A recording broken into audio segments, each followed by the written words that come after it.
কি খেলা বাবা? যার হাতে বল করে দেবে সে 100 টাকা দেবে। তাই?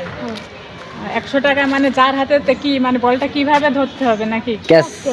ক্যাশ খেলতে হবে, মানে বলটা পড়ে গেলে সে 100 টাকা দিবে।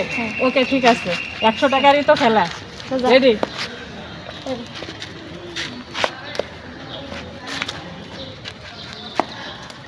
ভয় লাগছে তো। 100 টাকা হেরে গেলাম।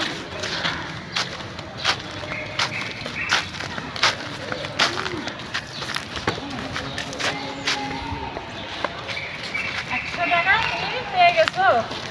ওকে,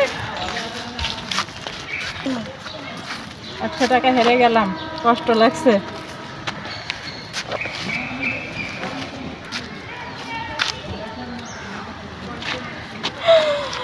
মনটা খারাপ হয়ে গেল। অফ করো।